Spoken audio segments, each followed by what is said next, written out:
Hey, I'm back, you guys. I apologize about that. I was reading and my Facebook live stream got cut. I mean, those little trolls over there, they're feeling some type of way. Those reptilians.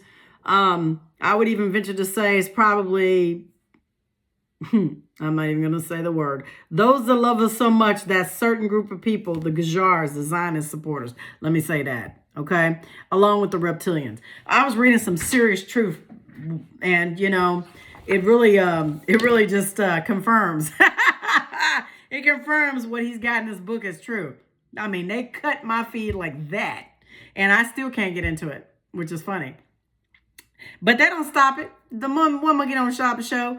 So basically what I was doing, I was reading over section 1. It's called the Mal Akh. Okay. And basically it says, recorded within the Greek and Arabic traditions, the angels are represented as serpentine in appearance. Serpentine in appearance. All right.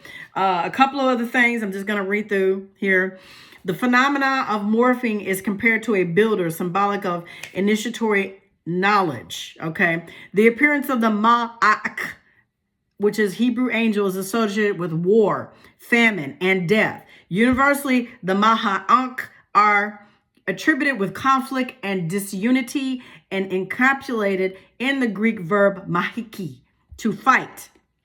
From the Semitic address, the Malaki, a king, duplicated as a makal, the royal staff. Then, as I said before, go look at the Pope's staff. Go look and see the shape of the pine cone on the top and the staff and what's carved on it. There's carvings on it. You gotta go do your research and go look at what those things symbolize, right? Also, the Great Hall in the Vatican. Go look at how that looks like. A serpentine eyes. The way the room is shared. The statue behind the pulpit, what that represents. All right? Telling you. And it says here, ancient scriptures labeled the angels as rapists and pillagers, likened to an army or a task force. Fallen, the angel is compared to a crew member of a naval vessel, Hebrew, tasaboeth, to alternatively spelled as asaboth or saboat. Deduced from the Semitic noun tasava, army, warfare, or soldiers. Phonetically, the appellate of the Tasaboeth is conceived from the Egyptian noun Saba, or star. Religiously, God's soldiers resemble an invasion force from heaven, bracketed with star iconography. Compatible with Islamic depictions of angels. In the Quranic tradition, the armies affiliated with the Lord are termed as Takwil, or translated by Masa, Hanukkah, as a mighty or heavy army, written prosaically as all their forces. In the Surah 55, 31 through 33, titled The Lord of Mercy, the Takwil are quoted as such. We shall attend to you, two huge armies of jinn and mankind. Jinn and mankind. If you can pass beyond the regions of heaven and earth, then do so. You will not pass without authority. He speaks about 7 levels of heaven, which I know, based on this poster behind me, I believe what I'm reading, all right? When I say I believe, meaning what Gerald has done the research on, because I still have to do further research on it, that there are 13 levels. And he's specifically speaking of 7. We know that there is at least 3 portals that were documented in the Terra Infinita map of the Dome Worlds I read last week. All right. So if you pass through those portals and you get beyond the ice walls, it is deemed by authority. That is how Claudio Nucelli was able to get to the Ancestral Republic, because he was working with extraterrestrials and he didn't know it. All right. Just saying. In this quote in the Surah 55, it says again, we shall attend to you two huge armies of jinn and mankind. Jinn and mankind, if you can pass beyond the regions of heaven and earth, then do so. You will not pass without authority. Conceptually, the takwil elucidates, or tariq, a highway, and plays on the Syrian intransitive verb Tariq, to move, descriptive of the levels of heavens, seven highways of heaven. The takwil corresponds to the tabas, literal crew, rendered in the modern Hebrew as the tisivit, translated into medieval Latin as the host or an army. Manifestation of the host intimates the sacrifice of a victim, termed in Roman liturgy as a hostia, in tandem with hostuous drinking, swallowing of streams of blood. This is when I got cut off when I was talking about this. It says hostuous technically refers to the blood drinking obtained from the Greek root hostio, womb, denoting the ingestion of menstrual blood. Immolation of the menses is comparative to the light, deemed as the fire starter. An arcane signifier of the fire starter is registered from the setting sun, Venus, and the rebirth identified with the womb relative to the worm of an angel. Similarity between the angel and the tributary is reiterated in the Syrian lexicon akan, a seraph. Illicit in Syrian root akal, the verb, to conjugate with the Egyptian noun akul, of food, specific of the volative. The appropriation of the akal is mirrored in the Arabic etimin akihir, extreme, final, last, ultimate, utmost. Transfiguration of the angel into a dragon or seraph is situated ritualistically with sacrificial death and rebirth. Resurrection of the snake depicts the builder equated with the temple body and its reconstruction. That is why when you go look at the videos, apologies. That is why you go look up the videos,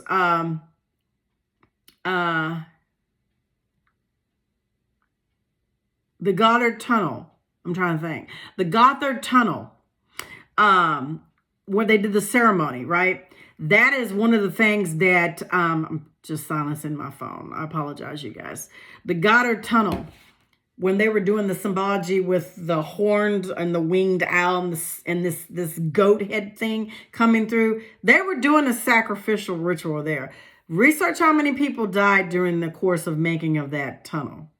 I'm just saying. Research it. Also, Jay-Z with that witch made pieces of blood, menstrual blood, and also feces, and they sold it as art. Thousands of dollars. Okay? I'm just saying, go look it up. They have to tell us what they're going to do. Universal law. But when people think, oh, it's art, that's art, that's artistic, you know, this whole ensemble, you are participating in that bullshit. You're participating in it willfully, not knowing that you're doing it, but you're doing it. That's my point. So this is where I got cut off at.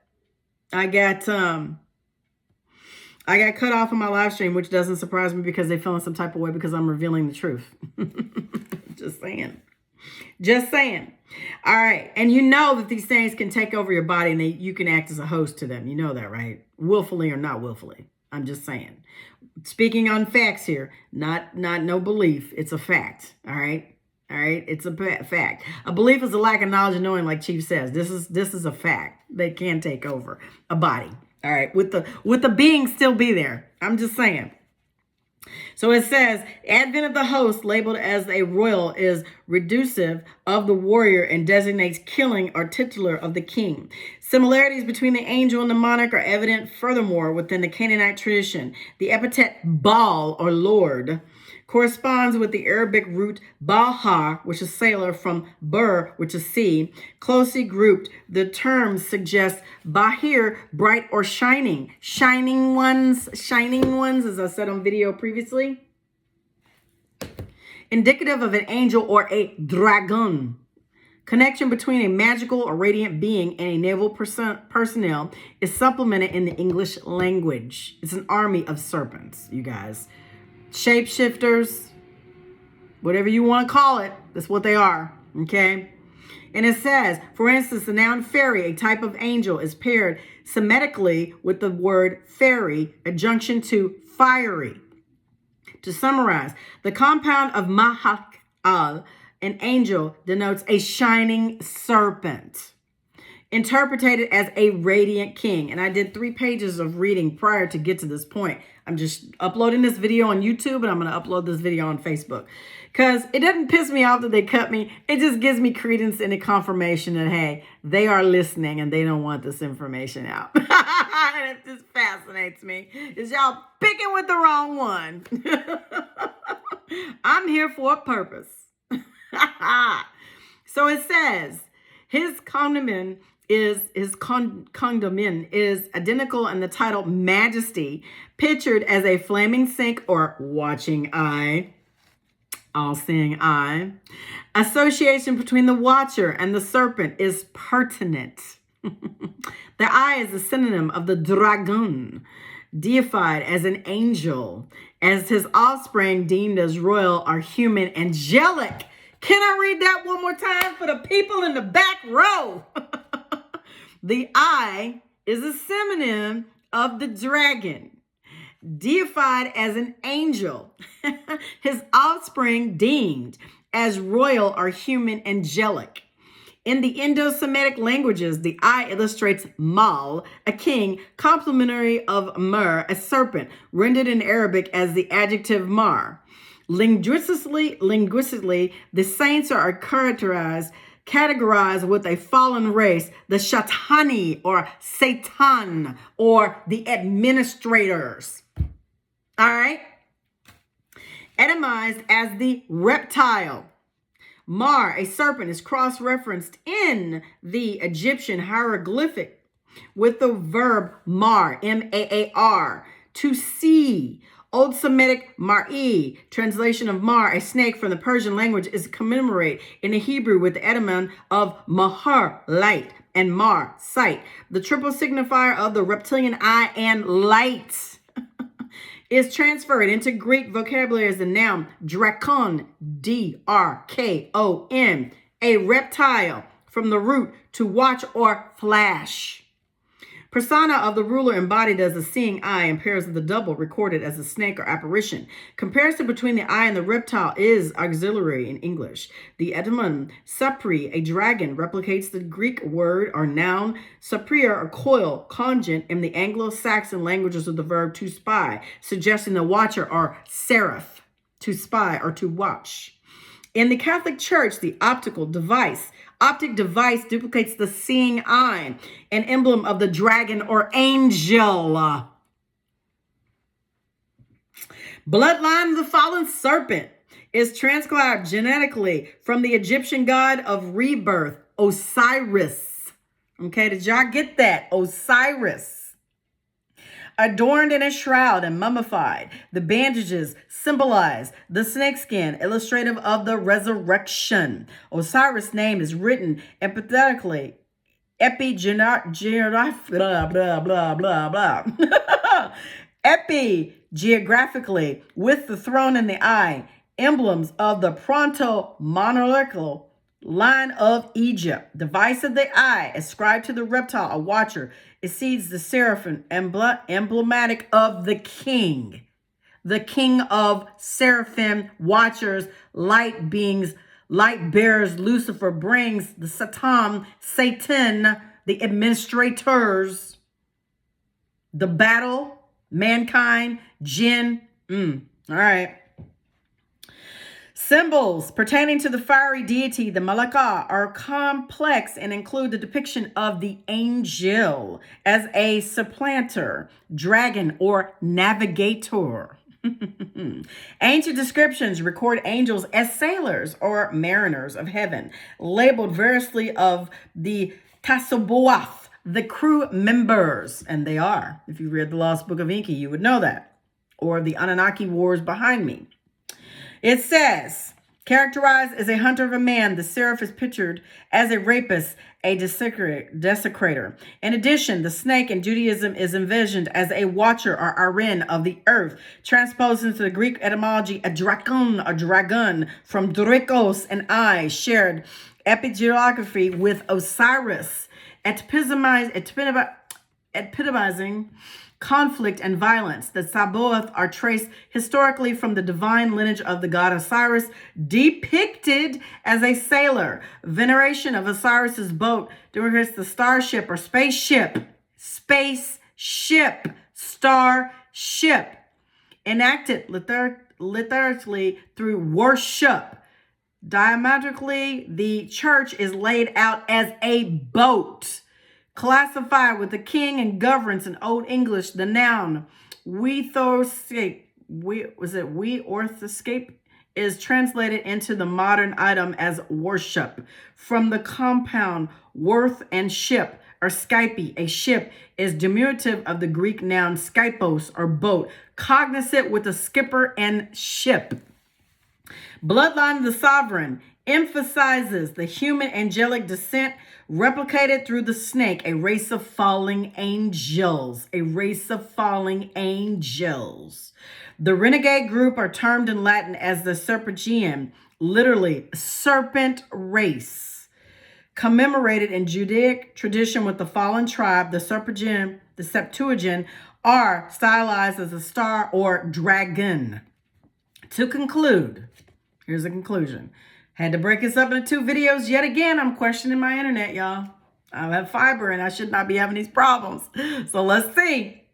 To conclude, the hosts are progenitors of formalized religion, a word borrowed from the Latin transitive verb religare, to bind back or moor a boat.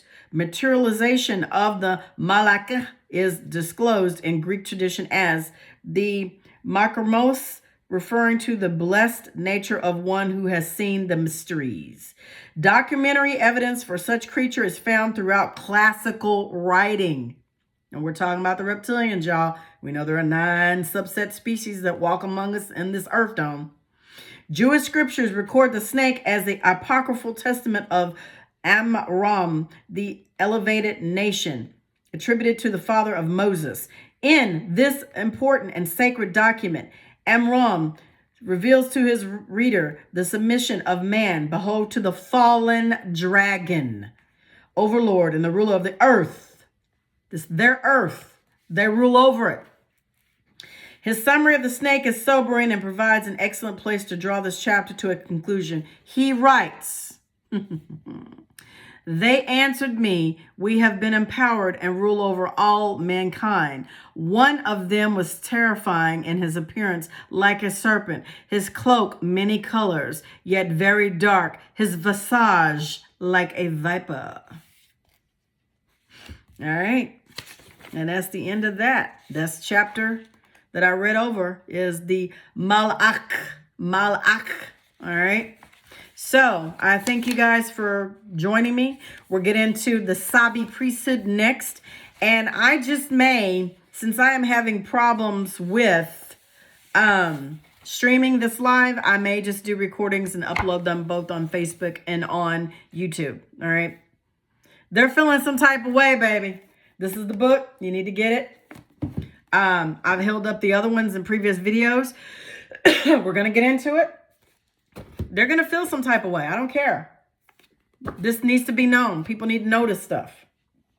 They need to notice. Y'all need to notice. All right. I'm giving you these books. Chief's got a lot more, but these are good starting points. All right. You guys need to know. Also, my boy, David Icke. I would encourage you to pick up all of his writings. Micah Dank also is a YouTube. He has a YouTube channel as well as he's on Facebook. I follow him over on Facebook. He's a friend of mine. I'm telling you, the knowledge is there. It's threefold.